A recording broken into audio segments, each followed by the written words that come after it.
Sonora FM.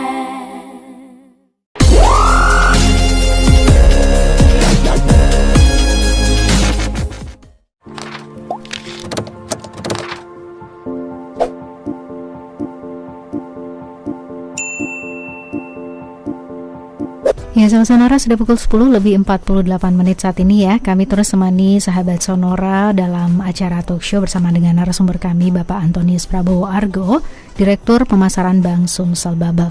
Yang ingin ikut bergabung silakan, masih ada waktu sekitar 10 menit lagi kebersamaan kami di 0811-715-817.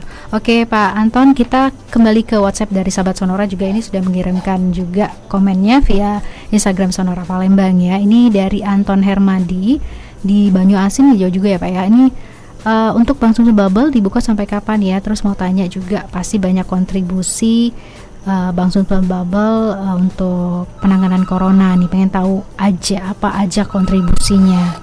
Oke. Baik, terima kasih Mbak Esi. Jadi Bank Sumsel Babel akan buka ya. Satu yang pasti kita mengikuti ketentuan dari para regulator, dalam hal ini Bank Indonesia. Jadi Bank Indonesia sudah mengumumkan bahwa Bank Indonesia akan buka sampai dengan hari Rabu tanggal, kalau tidak salah Kamis Jumat itu kan libur ya. Jadi Kamis Jumat itu libur. Ya, kemudian Lebaran itu ya sampai dengan Senin ya. Sehingga kemudian yang dulunya ada libur bersama, ya libur bersama itu menjadi tidak libur, sehingga buka. Jadi kita hanya libur pada tanggal merah saja, ya yang sedianya dulu di kalender itu tanggal merah karena libur bersama itu tidak jadi itu buka. Jadi kalau saya tidak salah di kalender itu tanggal hari Selasa itu sudah 26 itu sudah operasional kembali, sudah buka lagi. Jadi Kamis, Jumat, Senin, Selasa, Selasa sudah buka lagi. Nah itu. Oke. Baik Pak, kita langsung ke penelpon, sudah bergabung. Selamat pagi. Halo, selamat pagi Mbak. Iya, dengan Pak Oji tadi ya? Dengan Pak Oji Pak, di Maya Ruslan. Oke, silakan pertanyaannya. Tanya ke Bank Sumsel Pak, izin.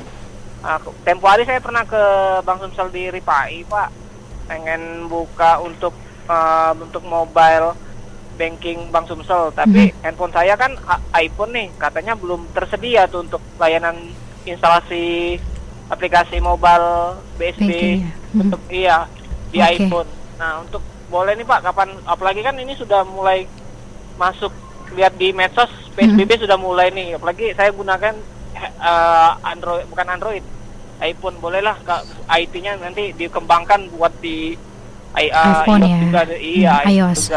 Oke.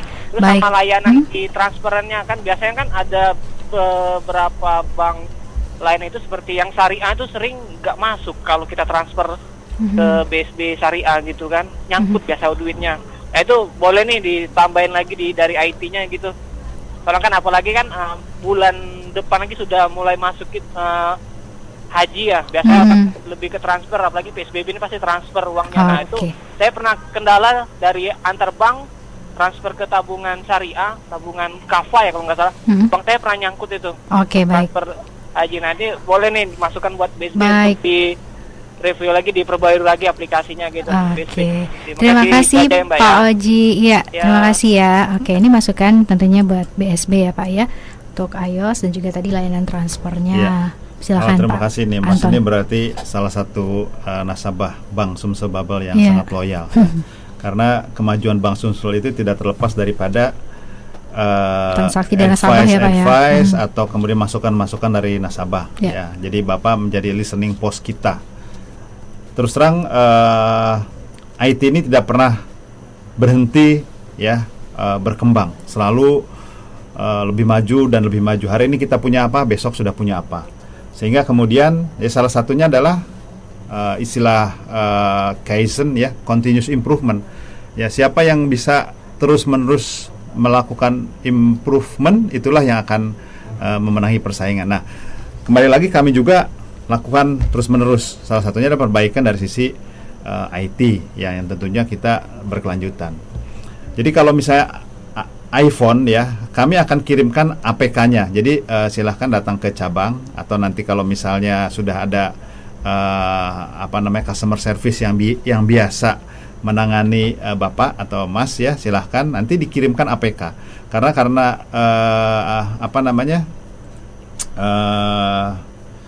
kalau iOS-nya itu kita belum registrasinya cukup lama. Apa istilahnya itu? Play Store-nya punya iPhone tuh. Jadi itunya agak lama mereka untuk lakukan registrasi. Ya, App Store-nya itu agak lama sehingga kemudian antri sekali. Nah, kita sudah minta supaya ada di App Store sehingga kemudian bisa di-download dengan mudah. Nah, tapi kalau misalnya sekarang ini bisa minta APK-nya nanti dikirim dan kemudian setelah APK-nya tinggal diklik langsung mengupdate sendiri. Ya, mengenai transaksi transfer, memang transaksi transfer ini harusnya tidak terjadi kendala. Tapi seperti tadi saya pernah sampaikan, ketika bertransaksi ada komunikasi jaringan komunikasi bermasalah sehingga kemudian bisa cut di tengah-tengah. Ya.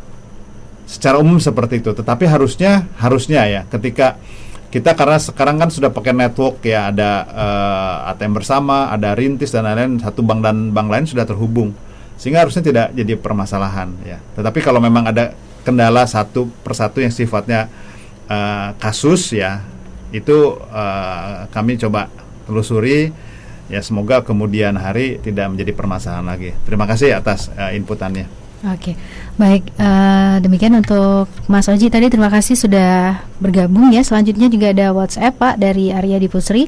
Ada isu yang berkembang menyebutkan kalau transaksi cash ini bisa jadi media penurunan COVID-19. Tadi sudah disampaikan ya Pak ya.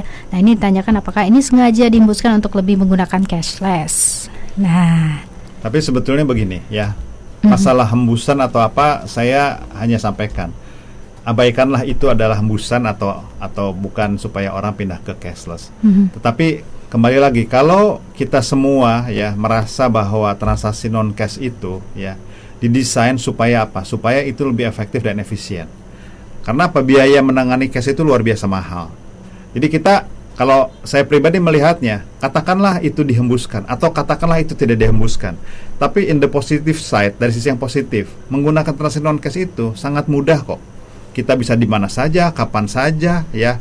Bahkan waktu pun tidak menjadi batasan, ya. Kemudian setelah itu, keamanannya lebih terjamin, ya.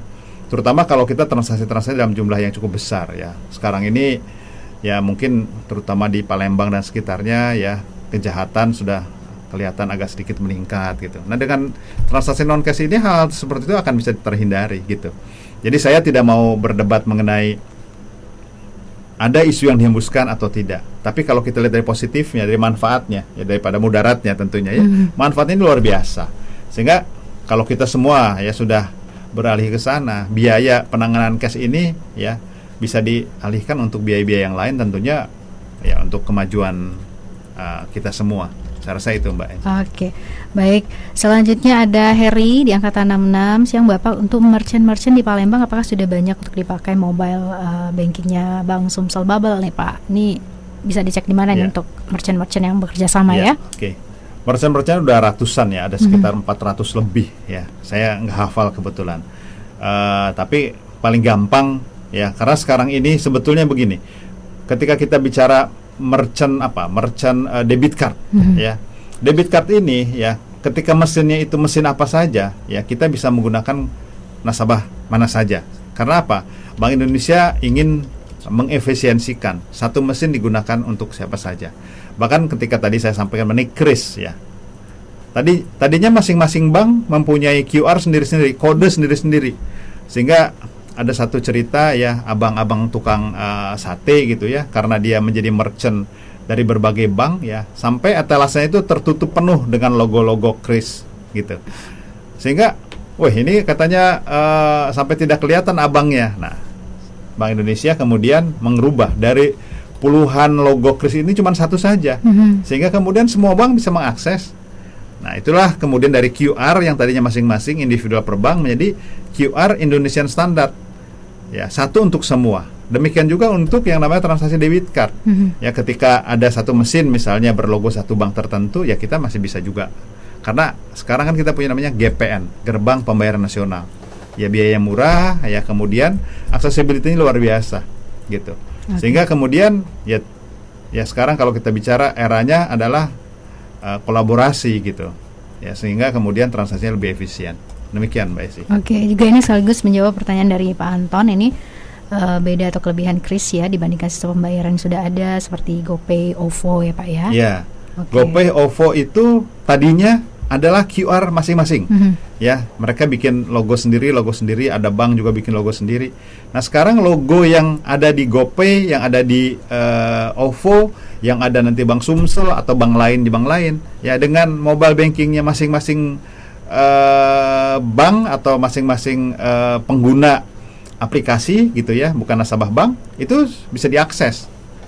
Bisa diakses karena itu Indonesian Standard, ya, satu untuk semua.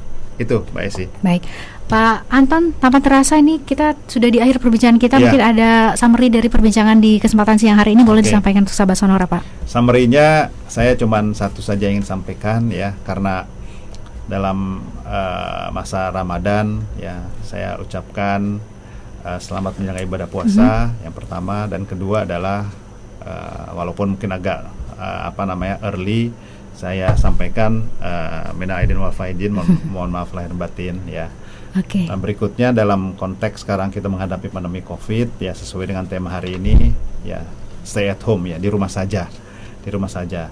Yang berikutnya adalah ini yang ingin kami garis bawahi, milikilah ya Bank Sumsel Bubble rekening ya, karena Bank Sumsel Bubble ini adalah bank milik warga Sumatera Selatan Bangka Belitung.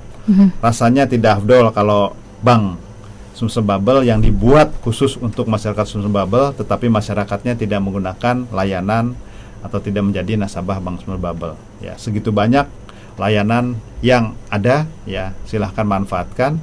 Karena kemudian ketika bank ini maju, ya hasil usaha dari bank ini kita kembalikan dalam bentuk pendapatan asli daerah. Ya, yang dibagikan kepada provinsi, wali kota Madya dan kabupaten yang digunakan lagi untuk membangun. Lain kalau bank yang bukan milik pemerintah kita, ya uang itu entah kita kemana. Tetapi hasil usaha dari bank ini akan kembali untuk masyarakat Sumatera Selatan Bangka Belitung. Ayo dukung Bank Sumsel Bubble untuk lebih maju lagi dan jadikan Bank Sumsel Bubble ada di hati para pemirsa, para masyarakat Sumatera Selatan Bangka Belitung, terutama para pendengar radio Sonora semua. Saya rasa itu Mbak Esi, terima kasih. Mohon maaf bila ada hal yang kurang berkenan. Semoga talkshow pagi ini ya bisa bermanfaat bagi kita semua.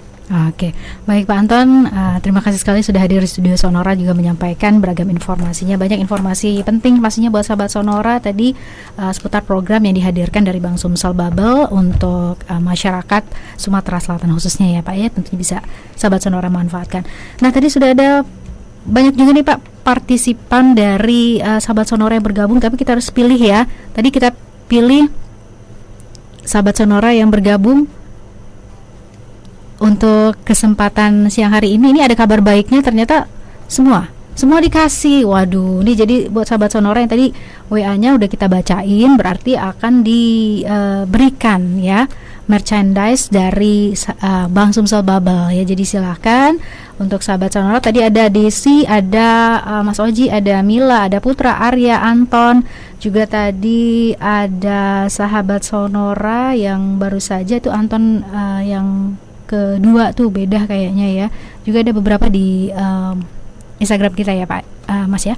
Oke, Bapak sekali lagi terima kasih, sukses selalu. Salam hangat untuk teman-teman di Bank Sumsel Bubble ya Pak ya. Tetap semangat. Oke, baik sahabat Sonora hingga di sini perbincangan di acara talkshow kita untuk kesempatan hari ini. Saya Esi pamit, terima kasih, sampai jumpa. Sonora FM.